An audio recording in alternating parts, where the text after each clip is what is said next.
Thank you, Jack. Great to be here. Erik, it's an unexpected bonus of the pandemic that you and I get to talk more frequently now. Thank you for having me here, Anna. It's a pleasure to talk to you. So I think a good place to start is to point out that you have been thinking about expertise and overconfidence of experts and perhaps the need for humility before it was cool. So in particular, I'm looking at a paper that you've written in 2006, which is about the time I met you. It's really, it's published in Journal of Economic Methodology called Economists as Experts, Overconfidence in Theory and Practice. And I remember thinking how unusual of a paper it was already then, and how prescient it is. It looks from today's point of view. So that's the paper in which you apply literature from psychology of judgment and decision-making to point out that individual economists acting as experts in matters of public policy are very likely to be victims of significant overconfidence. And it's not just a psychological fact that they will be overconfident, but there are also institutional reasons that they might. And one of your key examples is the involvement of Western economists in the post-communist Russian economic reforms, especially shock therapy. So why don't you start by telling us why you wrote this paper, how you wrote it, and then we can think about how this was before 2008 crisis, and this is, of course, before the huge change in economics that happened as a result. I'd love to hear eventually how you think you'd write it differently now. Yeah, thanks for bringing that up, Anna. I guess it was a long time ago now. We were both just children then. But the theme has stuck with me, and I guess it emerged from the intersection or a confluence of two sort of separate streams of thought. So on the one hand, I believed, and I still believe, that there's an important role to be played by scientific experts in the policy process. I think it's really important that economists and sociologists and gender studies scholars and so on be given a voice in public policy discourse.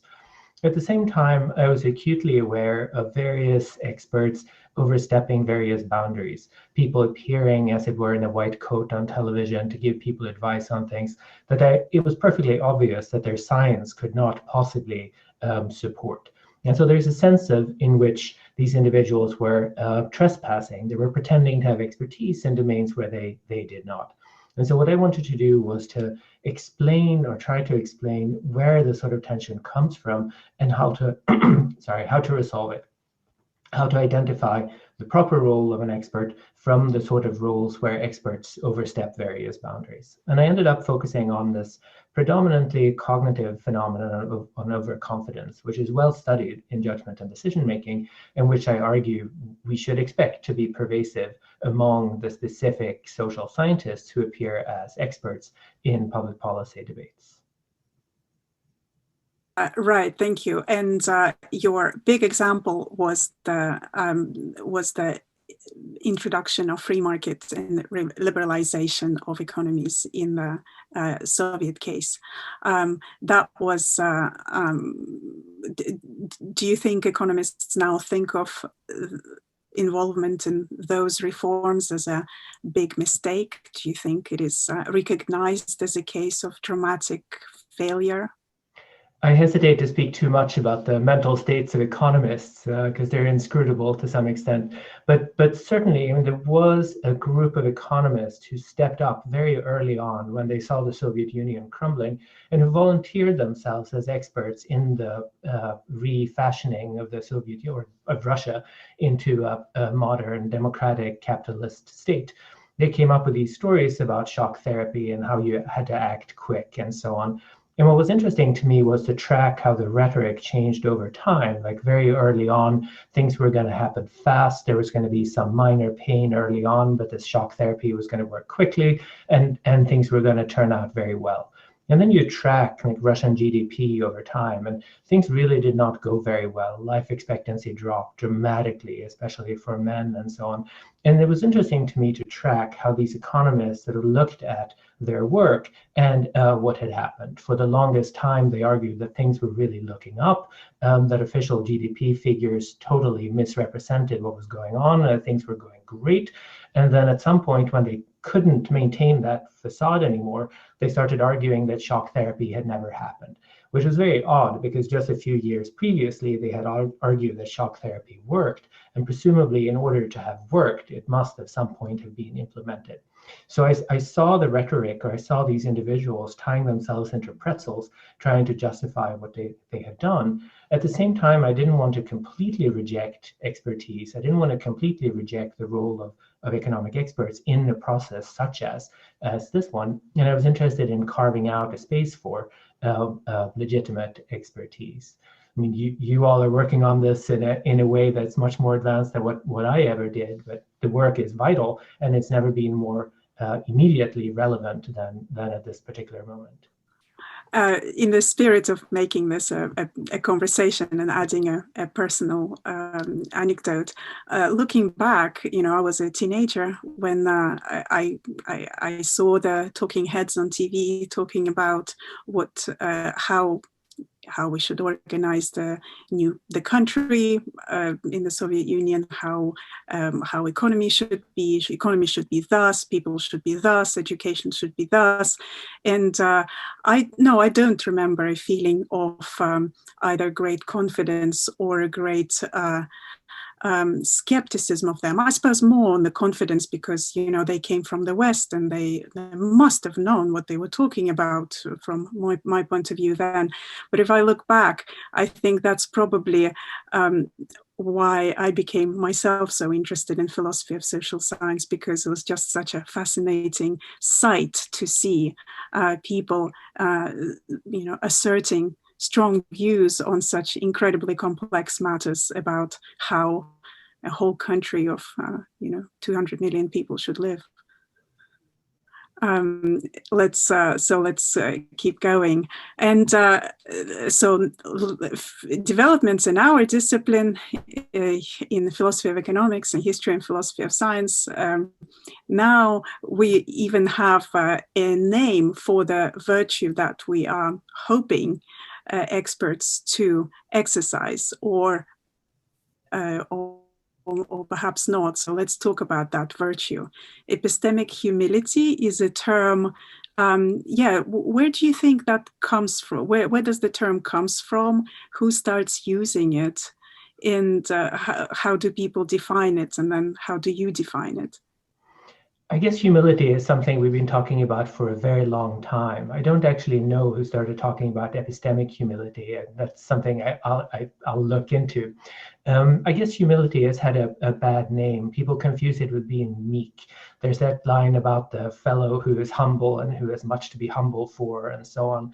But humility is really not about being meek. It permits you to speak with great confidence when you have license to speak with great confidence. The point about epistemic humility is that you need to recognize that your knowledge is always provisional and incomplete. We never know everything. We'll never find ourselves in a situation where everything is clear and determinate. No matter how confident we are, there's always some chance that we might be wrong. And epistemic humility is the realization that might affect us too.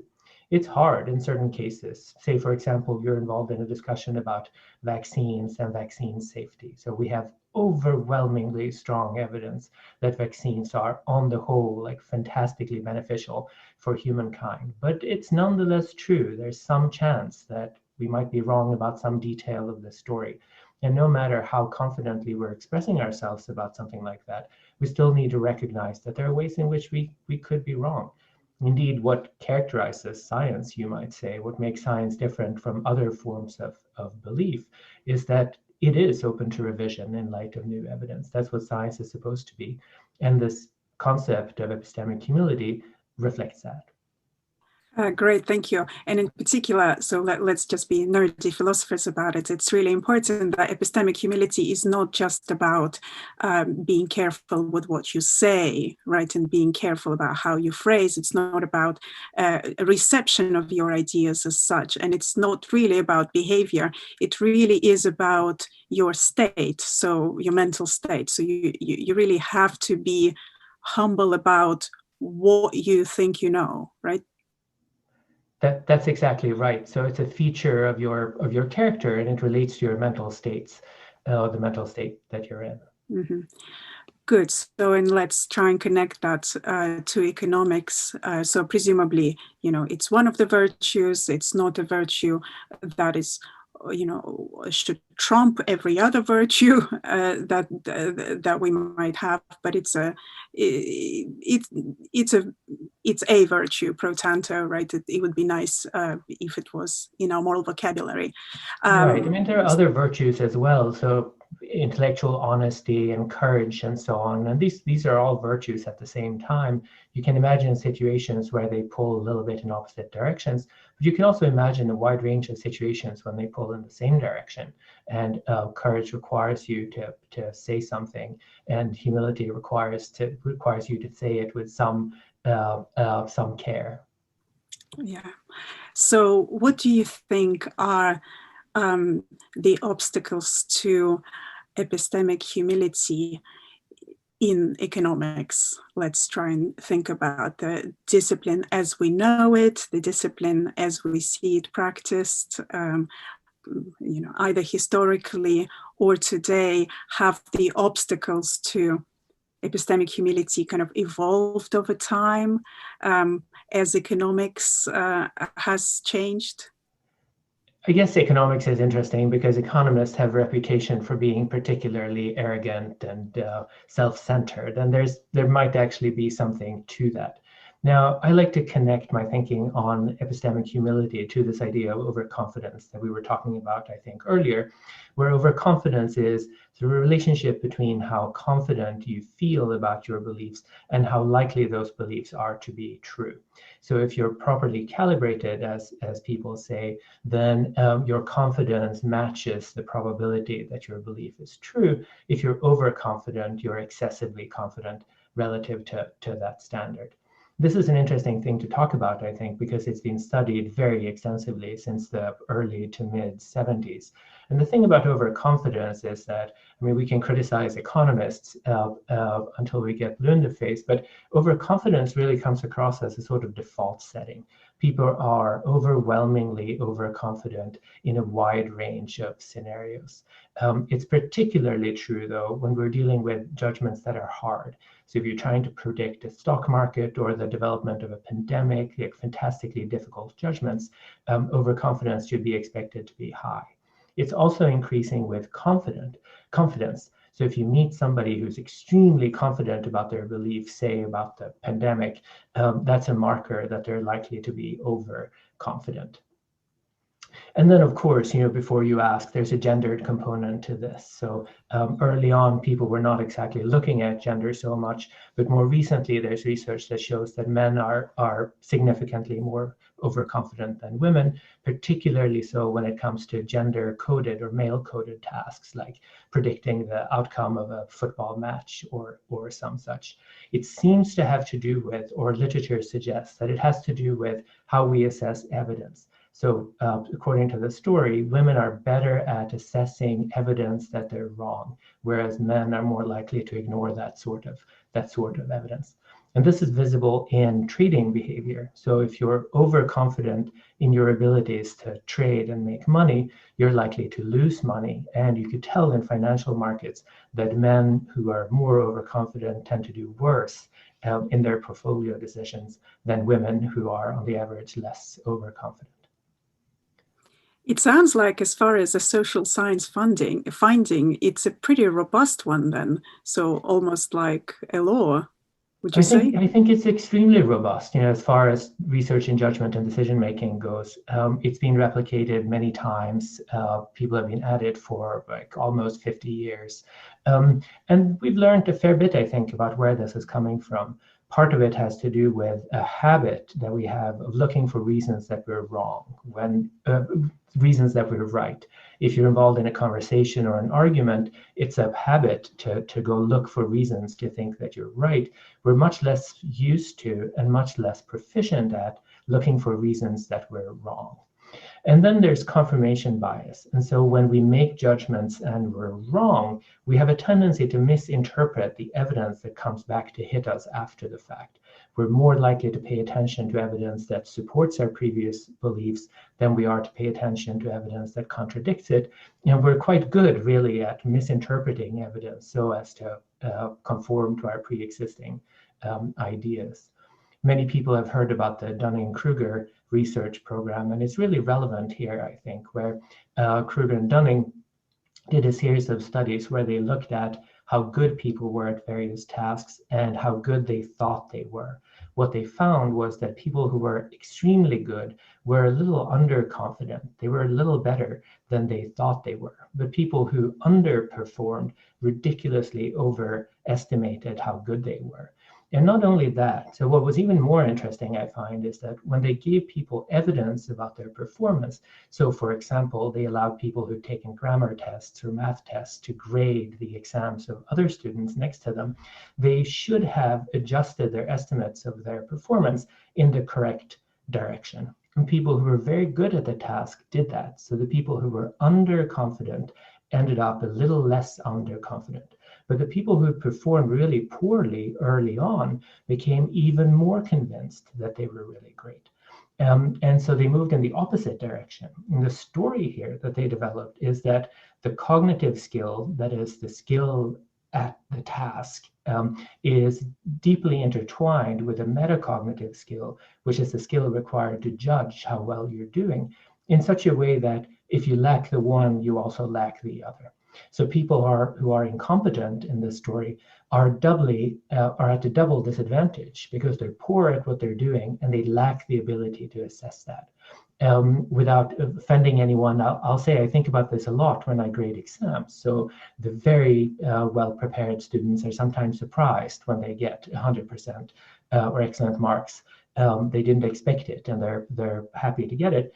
The students who are poorly prepared at the very bottom of the distribution, they're sometimes shocked and dismayed at their grade. And moreover, when you explain what the correct answer should have been, they're even more convinced that you graded them unfairly. And the story here, I think, is that if you don't have the skill to perform at the exam, you also don't have the skill to assess your own performance.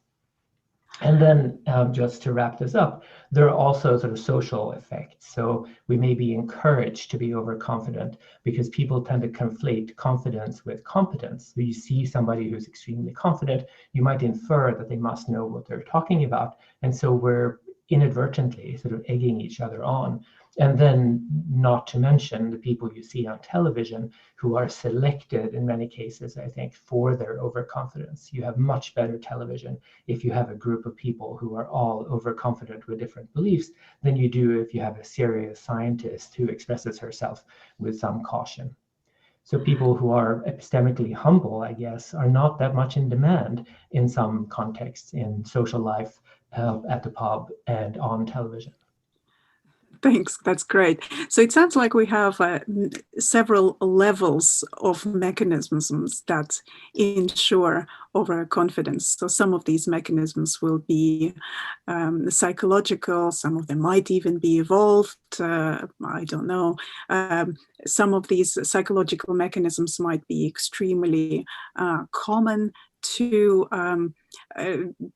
people with certain demographic characteristics, men perhaps, and then we've got other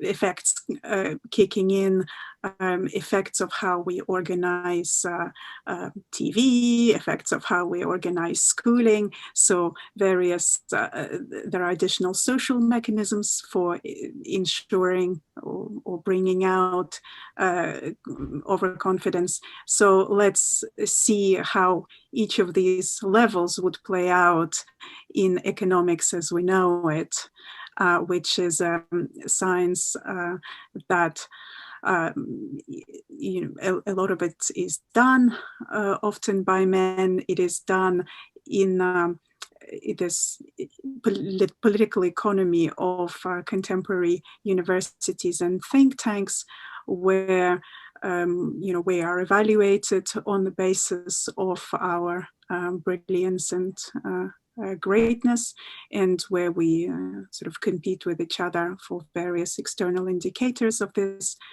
greatness, and in particular where economics often positions itself as the queen of social science, that like the uber social science, the social science, the social science that does the real work.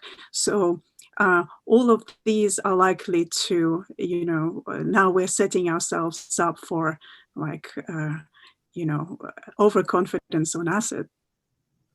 I think that's exactly right. So there are all sorts of ways in which we're organized as a profession that undercuts people's ability or desire to be epistemically humble. So we have a seminar culture, for example, in many disciplines, but especially in economics, that's extremely confrontational. You're supposed to be challenged, pushed hard, and so on, instead of being helped along and so on. It's humiliating to be shown wrong. If you make a mistake and somebody points that out, it's associated with some degree of shame. And this is a shame. It really is, because the way to overcome overconfidence is to develop an environment where diverse opinions get to speak their minds, where you get challenged to explain your ideas in a constructive way, where you're encouraged to think through reasons that you're wrong. That last bit is really critical, and it's evidence-based. So one of the few dependable ways to become less overconfident is to entertain reasons that you may be wrong. And so what we should think about in academia and in think tanks, and when we're organizing ourselves as scientists and as experts, is like how we can build an environment where diverse voices get to speak, where people feel like they can speak their minds, and where we get challenged to explore reasons why we might be wrong.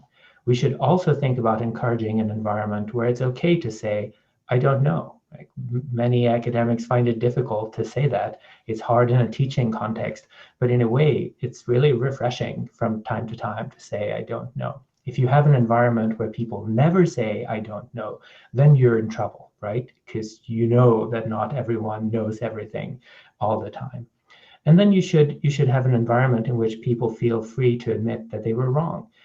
There's an environment, not just in a seminar setting, but all over social media, trying to get people, right, and embarrass them and humiliate them and show them that they were wrong. And when somebody is proven to be wrong, everybody laughs. And that's really harmful to the goal of sort of building an epistemically humble community of scholars. You need an environment where people get rewarded for accepting and admitting that they were wrong. Now, how you do that in practical terms, I don't know. It's hard. I struggle with it as well, right? But we should all think about ways in which we can encourage people to confess their ignorance when they really feel ignorant and admit that they made mistakes. Presumably, the best way to do this is to start yourself, right?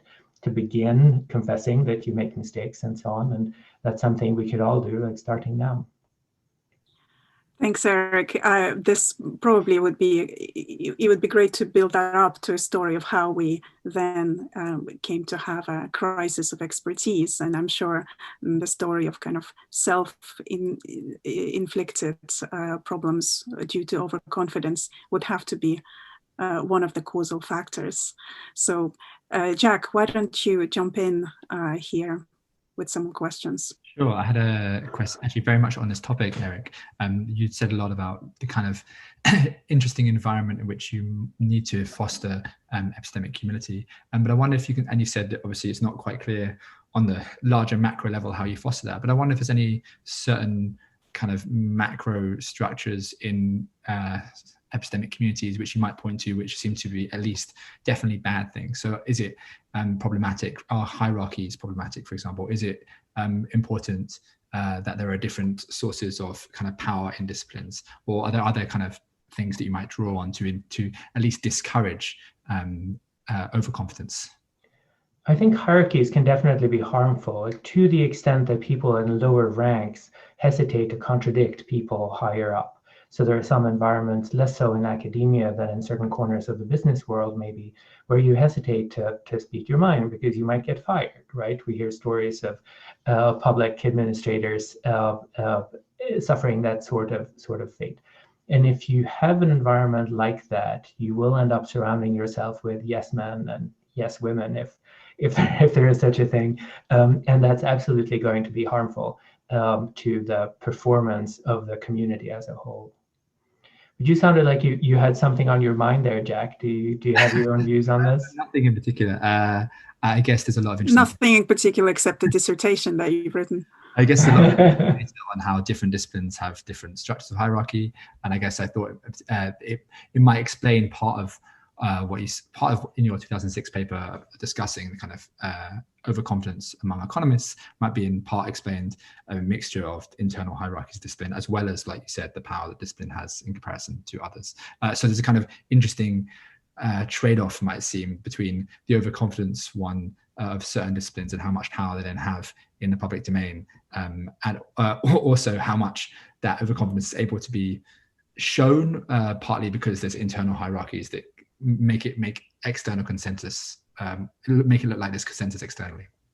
Yeah, I might mention another factor that has emerged in literature as the sort of thing that might reduce overconfidence, and it has to do with regular, prompt, and unambiguous feedback. So meteorologists, believe it or not, do not suffer overconfidence to the extent that almost everybody else does. And the standard story is that they get feedback about their predictions. They predict it's going to rain tomorrow with some probability. They can then check if it rained X number of times out of 10 whenever they said that. And the feedback is relatively quick, is relatively unambiguous. That sort of feedback really is hard to dismiss, even if you're exhibiting confirmation bias, and it can help you adjust your confidence level. Now, how might that sort of thing fail? Well, you might find yourself in a situation where feedback just doesn't appear. That could be the case, for example, if you make lots of counterfactual claims. If you had done that, things would have been much worse, right? You're never going to find any evidence that's immediately going to disconfirm that. But another scenario where you might find yourself in trouble is where there's whoever makes the decision at the end of the day is surrounded by people who filter the evidence. So if the person at the top of the hierarchy or the center of the web or whatever doesn't want to learn about the various ways in which the previous decisions have failed, then you might find yourself in a situation where nobody ever learns from the feedback that might exist. And so that's another sense in which hierarchies are at least potentially harmful to the extent that people hesitate to share feedback that's accessible to them, that might serve to reinforce the overconfidence that's there. But in addition to that, we know how hard, as philosophers, we know how hard it is to specify what counts as appropriate feedback in economics, right? So, if the world isn't conforming to the model that you have, well, there could be 100 of explanations for it. If if an assumption is unsatisfied, well, what does that mean? If there is a historical incident that works well, there is a good case study for a mechanism that you are studying as an economist, you'll probably jump on it. I mean, is it too easy of an advice, introduce forms of feedback when it's so hard to, well, I guess the solution is to radically diversify forms of feedback and radically increase the number of things that can count as evidence in economics? Is that the solution? Yeah, that could be part of it. I mean, if you don't already have effective feedback, you might think about what sort of thing could count as feedback from the get-go. And related to this also, you might want to think about making your original predictions, to the extent that you're making predictions at all, more specific. So when we make really vague predictions about some indeterminate future, it's just too easy to explain away whatever happens. And we know with a certain confidence that people do explain away things that happen. So there's a whole research stream by Philip Ketlock where he made social scientists, he invited them to make predictions about world events and other things. And then he waited 5 or 10 years and he followed up with them. And the predictions were such that you could check if they came true or not. And interestingly, most people who turned out to be wrong were not willing to accept that they were wrong, period. The most common answer was, well, I was almost right, or, I came close to being right, or I would have been right if only, or some such. And so there's a lot of evidence that underscores this ability that we have to explain things away.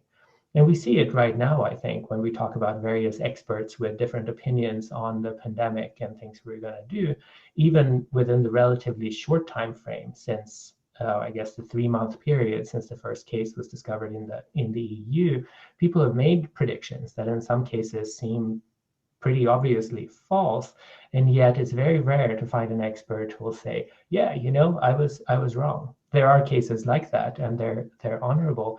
And what we should do now is not to ridicule the people who own up to their mistakes, but rather to celebrate them as models of epistemic humility, because that's how we're going to encourage others to later fess up whatever they did wrong. Great. I must admit that very much sounds like the sort of ethos that Karl Popper had about science. So, Jack, shall we go to some questions from our participants? Sure, just to invite everyone to type up their questions into the chat whenever they fancy it, and I'll read some out. There's one already from Alice Pearson. I've just got 2 questions. I'm going to read both. So in relation to epistemic humility and academic behavioural science, Alice says, in the UK, behavioural scientists were some of the first to be accused of overconfidence in their early influence on government policy over epidemiologists. Would you agree with this, and why might it be? I ask partly due to the ascendancy of behavioural science in economics. I'll read her second question afterwards. Erik, do you want to try that first? I don't know all that much about behavioural scientists in the UK setting and what they've been up to. I've seen an occasional article on this. It wouldn't surprise me if behavioural scientists are guilty of this. So one thing that the research seems to suggest is that merely being aware of overconfidence is no protection against overconfidence. Even the people who study this stuff fall prey to these sorts of effects. And of course, in the case of a new threat that's developing very quickly with information overload in certain respects and a dramatic lack of information in other respects, these are extremely hard judgment calls. And so we should expect people to be overconfident.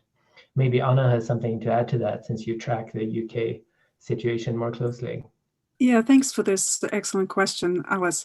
So I wonder whether some of it has to do with the fact that behavioral scientists are amazingly basically the only social scientists on the stage, on the committee that advises our government, which is an amazing fact if you think about it. That it's not a sociologist, not even an economist, it's a behavioral scientist that is on it. So in that case, it's going to be they're kind of stacking the deck against themselves. They will, if their advice is not informed by a widest variety of social science, if it's only in this, a very narrow form of cognitive and choice psychology, and then we're definitely in trouble then.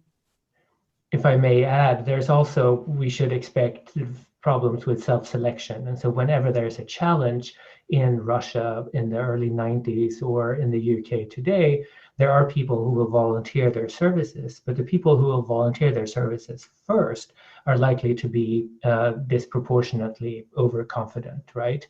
The people who have the most relevant knowledge and who are properly calibrated might not volunteer at all. And so one thing we should think about is like how we identify the right experts, the ones with the right sort of expertise and the right sort of cognitive attitude to the task, and not just hand it over to whoever appears first and volunteers.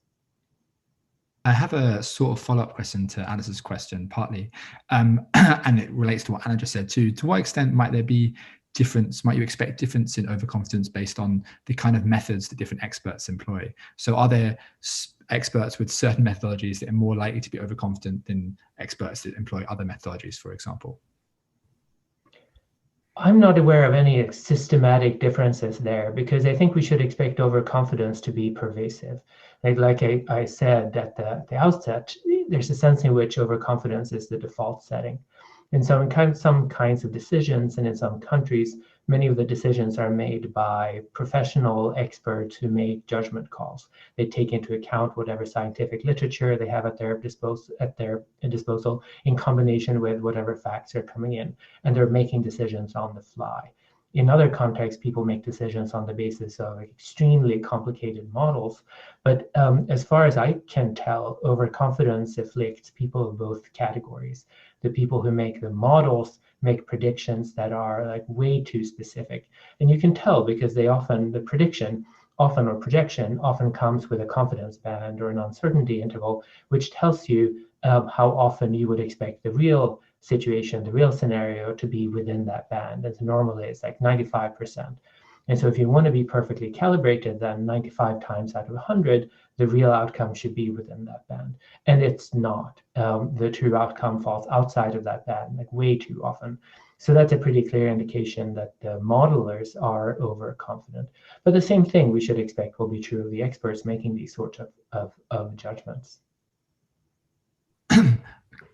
Alice's second question is maybe wants to know what the kind of ascendancy of behavioral economics signifies. So what kind of expertise does the dominance of behavioral scientists in the British government, but also elsewhere, rareify? She asks, is it an elitist form of expertise that rarefies success in academia over other forms of experience? And how would this relate to our recent populist crisis of expertise?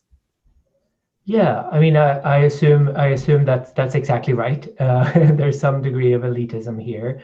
There's some gatekeeping function. Behavioral science has suddenly become extremely fashionable. I mean, this has happened in the last decade or two, right? Maybe especially in the UK. So I would expect some aspect of that. Can I just jump in here to recommend the work of Alfred Moore, a political theorist who defends a view called critical elitism, which is an elitist view of expertise, but nevertheless a legitimate one. And I guess since I'm a behavioral economist as well, I should say something defensive here, which is that it's really remarkable like how many of the policy proposals at this stage of the pandemic are behavioral in nature. So the epidemiologists and the virologists will admit, right, that there aren't that many sort of scientific solutions based in their disciplines quite yet. That will change, obviously, when antiviral drugs and vaccines and so on appear.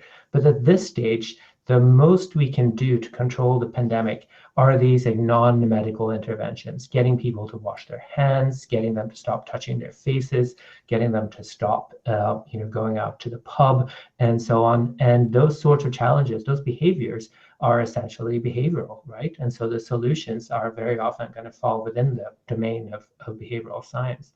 So it's not completely absurd to have a large number of behavioral scientists involved in this stage. But the fact that they're there is not unproblematic, right? If they're a large majority, that's going to undercut the diversity of the group. And then you should worry about what sort of values they bring to bear to this. So behavioral economists have, to a very great extent, inherited the values of orthodox economics. They tend to think about welfare. They tend to think about welfare in terms of preference satisfaction or happiness in some cases. They tend to not worry so much about distributional concerns.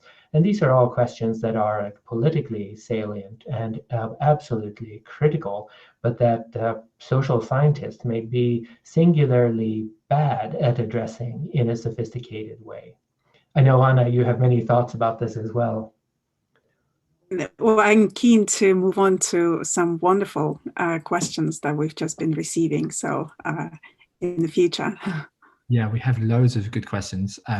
We have one from Ayala Panevsky. Sorry, my pronunciation is terrible. Ayala says, I would love to hear your thoughts regarding the role that transparency might play in creating a humility-encouraging environment.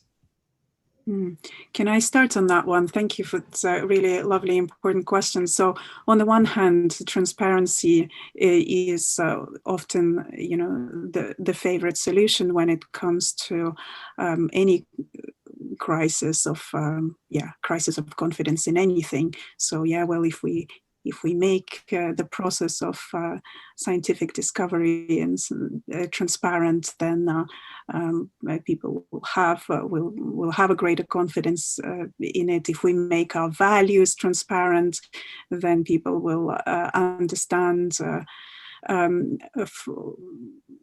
where and why to apply our research findings, etc. But so you'll find lots of champions of transparency, but I think there's a lot of reasons to be not to be too overconfident, shall we say, in the power of transparency. Another important scholar whose work I'd like to plug in here is Stephen John, my colleague in Department of History and Philosophy of Science at Cambridge. And he writes a lot about what happens when people go for transparency and it becomes it gets picked up in the wrong way, and then you've opened up your sausage factory for everyone to see, and the consequences are dramatic and not what you intended. Oh, I agree with all of that. I mean, people in our circles often talk about transparency and community engagement in one and the same breath. And so I guess the idea is that the experts need to be transparent about what they're doing, what science they're depending on, what values they bring to the table, and they need community engagement because that way the community can contribute the things that they have knowledge of and the values that they endorse and so on. But then I also see people in practice trying to do this, and so often what they get in return on, say, Twitter is just mere abuse, like F word, C word, and so on. And so the actual practice of this is going to be a lot harder than it might sound in theory. But it's definitely a goal, I think, something we should aspire to do more of and to see more of. How we're going to do it is going to be a challenge to some extent. Laura DeVito has a question relating to, I think, the methodologies and social structures in science. She asks, can you comment on the competence of social scientists working in multidisciplinary teams, e.g. with atmospheric chemists, etc.? So people working in interdisciplinary teams? Yes, I think so. Yeah. So that goes back to what we were talking about diversity, right? How in the context of complex threats and complex challenges, whether it's pandemics or global poverty or climate change or whatnot, we're not going to be able to address any one of these questions by means of one discipline's tools and techniques and theories and so on. We're definitely going to have to bring in people from different disciplines. And this is going to have many positive benefits, not only in terms of the theories and scientific knowledge that they're going to bring to the table, but it's also going to be a slightly different range of values and so on. It's not going to be sufficient, maybe, but it's going to be good in various ways. It's also going to encourage people to defend where they're coming from. And so I mentioned earlier that one of the ways in which you can reduce your overconfidence is to entertain reasons that you might be wrong. And if everyone around the table is a behavioral scientist or an economist, right, there are certain questions that don't get asked because everyone has been sufficiently brainwashed or trained so as not to ask those sorts of questions. And so interdisciplinarity is going to be a problem. It's not a silver bullet, obviously. It's going to raise its own issues, but it's definitely going to be useful in many of these contexts. What I like about Laura's question is that it's bringing out the fact that social scientists will often face distinct challenges when defending their evidence and their expertise in working in interdisciplinary teams. And I can imagine social scientists working in the qualitative traditions will have their knowledge and data ridiculed and not recognized even as such. Well, what kind of knowledge have you gathered from an ethnography? That's not even knowledge. And what can I say? I think that's terrible. That's a bad thing. I think social scientists have all sorts of distinct knowledge, and I think we shouldn't here fall for like, well, I'm a social scientist, respect my knowledge. I think that kind of distinct field, very local knowledge, you come across that everywhere. You don't come across that just in social sciences. You come across that in environmental sciences, in earth sciences, in life sciences more generally. And yeah, I mean, that the ability to be an expert on the local and the small and the non-universal and the qualitative is, worth defending. We have a nice question here from Vipul Vivek, who's kind of challenging humility, I think. He says, let's say discipline P, philosophy, for example, has something to offer discipline Q, but discipline Q won't acknowledge or entertain P's knowledge. What sort of humility should P exhibit then? Is this a question about communication, like how you communicate the knowledge that you actually have? So one sort of concern that might be underlying this question is the concern about whether people will listen to you if you're suitably humble. So if you come to a negotiation, for example, or in a large interdisciplinary group, and you say, well, I'm not quite sure, but it could be the case that, and so on, people might not listen to you at all, right? And we see this a little bit, I think, in the context of expertise in the public domain, where people who think it's important that kids get vaccinated and that we take action against the spread of viruses and so on, feel the urge to overstate their conclusions. And that raises sort of strategic issues. Is it wise to do this? My sense is that by and large, it's counterproductive to overstate your confidence. You just set yourself up for failure, in that if you pretend to have knowledge that you don't and you turn out to be wrong, that might undercut other people's confidence in you even more. But I know where the question is coming from, and I feel it too as an interdisciplinary scholar moving between these different communities. I know this is a challenge, and epistemic humility is not going to be the solution. What I like about this question, sorry, Jack, let me just jump in here, is that it brings out the importance in pegging ourselves to a particular field when we profess knowledge. So in a way, the political economy of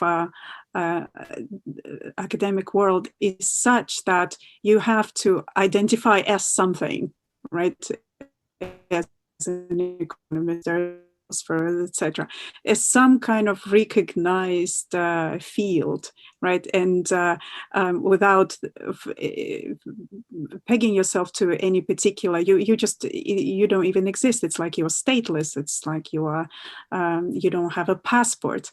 And I certainly, sort of to make that personal, has struggled with that. When I was applying for jobs, the key is always to make sure that people don't find out that my real passion is in philosophy of social science. Let me present myself as a philosopher of science with special interest, but never mind that, right? And I'm sure many of us have gone through this. But yeah, disciplinarity is the frame in which we're working with, and it's in some ways it's in a frame that's immovable, while at the same time it changes over time. Sorry, that's all I have. And it's worth keeping in mind that there's a demand side issue and there's a supply side issue. So we can bemoan the fact that there are people in other disciplines who don't listen to our nuggets of wisdom and so on. But we could also reflect on the ways in which we try to communicate what we really know. And in many ways, we're kind of bad at it. We might publish a paper if we're lucky in the Journal of Philosophy. And then at the end, there's a line saying this is really important for reflection on justice in the context of climate change. But if we don't spell out the conclusions in a forum where the relevant audience lives and in a language they can understand and using examples that make sense to them and so on, it's not just their fault that they're not paying attention to what we're doing. It's our fault too. And this is true for all the disciplines that I belong to. For sure, we're not as good at communicating the value of what we're doing as we could be. Jack, I think you should. I see so many great questions. I think you should perhaps try and give a voice to as many of them as possible, and then Erik and I will just do our best to so we've got comment on plenty them. of questions now. We're not going to be able to get through all of them. I'm going to try and go through a few of them as quickly as possible in the order they came, and then we can try and do some quick answers. But we might not get through all of them. So what we'll do also is we'll post the questions that we're not able to ask onto Twitter, and we can continue the conversation on Twitter there. So I'm going to read a question from Jana Bacevich and next, and then we'll try and get through a few of the rest of the questions as quickly as possible. So Jana asks, how much would you say the epistemic overconfidence of experts stems from increased media exposure, including social media? Would it decrease if the composition of expert panels were kept confidential?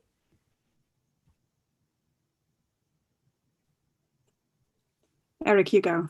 Oh, did you want us to respond to that right away? It could. I don't know. I mean, I tend to think that social media is a forum for the best and the worst. There are some really productive conversations taking place there that would not take place if it weren't for Twitter and Facebook and so on. But then all the vices that you can name, right? They're very easy to find. And so you could also imagine situations where being anonymous would really help. That could go either way. Thank you. I have another question that came actually earlier on Twitter. Jose Ortega asked it. I think you might have seen it a couple of days ago. He asks, could the lack of epistemic humility be caused by cognitive bias, like overconfidence? It could, I think, be a cause of, or a consequence rather, of cognitive bias. It could be named a cognitive bias in and of itself.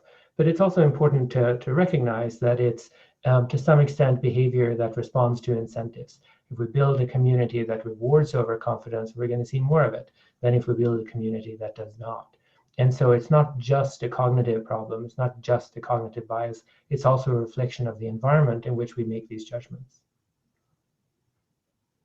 I'm trying to collect a few of the questions, some of the long questions together, so bear with me for the longer questions. But some other the short questions. Heather Smith asks, what are the best ways to understand when values seep into our knowledge and confidence? Different perspectives, values, paradigms might provide a relevant difference, but an expert won't see values as the source of difference. That's a great question. It's kind of seems to me straight out of Helen Longino's writings about the importance of that values play in solving the problem of underdetermination, as philosophers of science talk about it. And then conflicts come and disagreements come from different expert communities having different values. I'm not sure I'm answering the question other than yes, they do seep, and yes, they account for it. There's Heather probably has something in mind that when she's talking about something specific. The good news, I think, is that there's a lot of really exciting work in philosophy of science on this issue. I mean, 50 years ago or something, I think it was pretty widely thought that science was broadly value-free and that it definitely should be. And that view is now, I think, a minority position. So it's widely recognized that values are all over the place. They feed into every stage of the scientific process. And not only are they not an obstacle to scientific process, but they in certain ways enable it. And so that sort of awareness is there, and there's a ton of fine-grained studies on the various ways in which science can enable good values can enable good science in various contexts. We'll try and get through one question, then I'll collect the last ones together. So this is one more standalone question. It's from Christina Laskridis, who asks, in the current context, do you think the public role of sciences in this time has made the public more empathetic to epistemic humility or less tolerant of it, given that also the government's desire to use science in a way to invoke overconfident statements? Yeah, great question. I don't know, to be honest. I mean, where I live in Sweden, I think in certain ways the politicians have come across as more mature than many of the scientists who've been in the public eye. And trust in politicians is way up here. I'm not sure if the same thing is true of scientists, precisely because they they disagree, right, the way scientists do, but they don't have, in many cases, a very good way of communicating what it is that they believe and why, and they don't always know how to have the most constructive disagreements. I think scientists can learn a lot, actually, about how we do these things, and that the result could be hugely beneficial for the way in which we respond to global threats and others. I don't have a lot to add, other than I would love to see some results of how public perception has changed in the last 8 weeks. I haven't seen any, and I really hope there will be. That would be the best reply to Christina's excellent question. We have two questions I can squeeze together now from Philippe and Gabrielle. Philippe asks, how does one discriminate between humility, which is generally seen as a virtue, and underconfidence? And Gabrielle asks, similarly, do you think that underconfidence may play a significant role in multidisciplinary contexts, where one field may abstain from challenging the claims of an overconfident and widely respected person or field? So on the first question, so underconfidence or overconfidence has to do with the relationship between like how frequently you are wrong when you have a certain confidence in your judgment. So for all the beliefs that you're 100% certain of, how often are those right? Or of all the beliefs that you're 30% certain of, how often are you right? So that's a fairly determinate question. You can draw little graphs of this, and you can answer the question quite easily. The question about epistemic humility is much harder to assess, and the relationship is not always going to be straightforward. Okay, I think we have time to squeeze in one last question. This is from David Barry. David Barry wonders about the individualistic tenor in the way epistemic humility has been set up in this argument. He thinks that it might miss important sociological dimensions and social norms. And he asks if the relationship between pronouncements in the public sphere and expertise made within disciplinary settings should be seen as the same thing or different things, where he thinks they might be seen as different things and thinks maybe you're conflating them as one. And how this highlights how one should maybe better understand the media and the way in which knowledge is understood and disseminated, which is very different to that in academia. What a wonderful question. So first, the relation between the individual and social.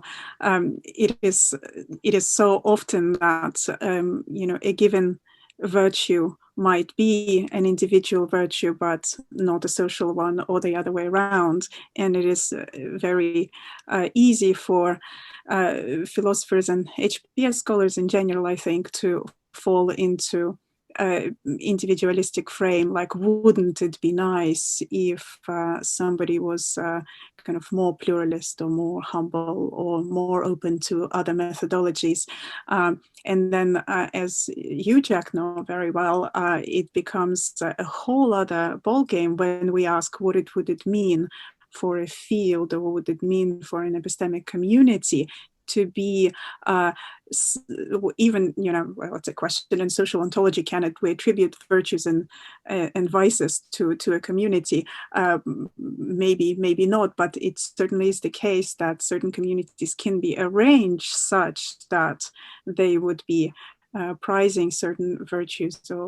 So I very much agree with David that the real question is, what would it mean to have a social organization of economics that does not shoot down virtue when it is individually organized, and that kind of promotes the right things at macro level, because things at macro level can look so different, as we all know. One thing that I think is really interesting when it comes to communicating with the public is that there's a science of science communication. There's a science of how best to communicate science, how to communicate probabilities, for example.